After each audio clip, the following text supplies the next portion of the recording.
प्यारे बच्चों, important dam की सीरीज को हम कंटिन्यू करेंगे। कृष्णा नदी के ऊपर कुछ बहुत इम्पोर्टेंट बांध है, वो देख लेते हैं। सबसे पहला जो बांध याद रखना है वो नागार्जुन सागर बांध है। ये तेलंगाना और आंध्र प्रदेश के बॉर्डर पर पड़ता है। तेलंगाना के नालगोंडा जिले में और आंध्र प्रदेश के गुंटूर जिले में ये फैला हुआ है। 1967 में ये बनकर तैयार हो गया था। इस बांध के द्वारा सिंचाई, पावर जनरेशन, फ्लड कंट्रोल ये सब किया जाता है। इसके अलावा कृष्णा नदी के ऊपर एक और बांध है कर्नाटक राज्य के अंदर, अलमाटी बांध। और आंध्र प्रदेश वाले क्षेत्र में आएंगे तो एक और बांध है श्रीसाइलम बांध, कृष्णा नदी के ऊपर ही है। कृष्णा नदी की एक सहायक नदी तुंगभद्रा नदी है। इस पर भी एक इम्पोर्टेंट बांध बना हुआ है, तुंगभद्रा डैम या तुंगभद्रा परियोजना या प्रोजेक्ट, कर्नाटक राज्य के अंदर ही है। और कृष्णा की एक और सहायक नदी है कोयना नदी। कोयना नदी के ऊपर एक डैम बना हुआ है जिसका नाम खुद कोयना डैम है। ये महाराष्ट्र के अंदर है। ये भारत का बहुत important hydro electric power plant है। अब चलते हैं नर्मदा नदी के ऊपर। नर्मदा नदी के ऊपर मध्य प्रदेश के अंदर एक डैम बना हुआ है, इंदिरा सागर डैम। और नर्मदा नदी पर मध्य प्रदेश में एक और बांध बना हुआ है, ओमकारेश्वर डैम। और इसके अलावा मध्य प्रदेश में एक और बांध है, बारगी डैम। ये भी नर्मदा नदी के ऊपर बना हुआ है। अब गुजरात में एक बांध है सरदार सरोवर डैम।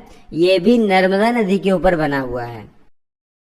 पेरियार नदी तो आपने सुनी होगी, बहुत इंपॉर्टेंट नदी है। इसके ऊपर दो बांध बने हुए हैं, दोनों केरल राज्य के अंदर हैं। पहला इदुक्की डैम, दूसरा मुल्ला पेरियार डैम। कावेरी नदी को देखिए, कावेरी नदी के ऊपर तमिलनाडु के अंदर एक बांध बना हुआ है, मेट्टूर डैम। और इसके अलावा कर्नाटक राज्य में एक डैम बना हुआ है, कृष्ण राजा सागर डैम। और कर्नाटक राज्य में एक और डैम बना हुआ है कावेरी नदी के ऊपर, शिव समुद्रम डैम। ये भी बहुत important hydro electric power plant है भारत का। और शिव समुद्रम के बारे में तो आप जान गए होंगे, इंपॉर्टेंट वाटरफॉल भी है ये। कुछ और महत्वपूर्ण बांधों को देखते हैं जो परीक्षा की दृष्टि से बहुत उपयोगी हैं। जैसे ये मंजीरा नदी आप देख रहे हैं जो गोदावरी की सहायक नदी है। इसके ऊपर एक डैम है जिसे निजाम सागर डैम कहा जाता है, तेलंगाना राज्य के अंदर है। और इसी मंजीरा नदी के ऊपर तेलंगाना राज्य में ही सिंगूर डैम है। सिंगूर नाम का एक डैम है, इंपॉर्टेंट है। और आंध्र प्रदेश में आइए, यहाँ पर एक नदी है पेन्ना नदी। इसके ऊपर बहुत इंपॉर्टेंट एक डैम है सोमशिला डैम। तो सोमशिला डैम पेन्ना नदी के ऊपर है। इसके बाद ताप्ती नदी आप देख रहे हैं। ताप्ती नदी के ऊपर गुजरात राज्य के अंदर एक बांध है, उकाई बांध, बहुत इंपॉर्टेंट। अधरोही डैम जो गुजरात राज्य के अंदर ही है, लेकिन ये साबरमती नदी के ऊपर है।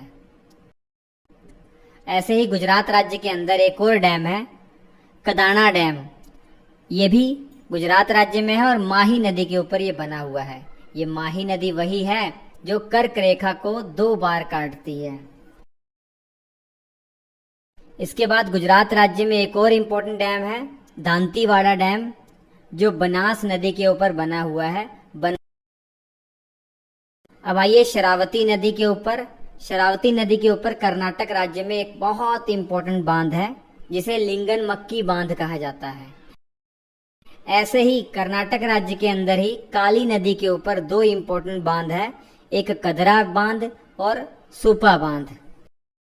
अब चलते हैं भीमा नदी के ऊपर। भीमा नदी के ऊपर एक इंपॉर्टेंट बांध बना हुआ है महाराष्ट्र वाले राज्य में। इस बांध का नाम है उज्जनी बांध, जिसे भीमा बांध भी कहा जाता है। तो ये भीमा नदी जानते हैं आप, कृष्णा की ही सहायक नदी है। महाराष्ट्र वाले इलाके में जो गोदावरी नदी बह रही है, इसके ऊपर एक इम्पोर्टेंट बांध है जायकवाड़ी बांध। जायकवाड़ी बांध याद रखिएगा, इम्पोर्टेंट है।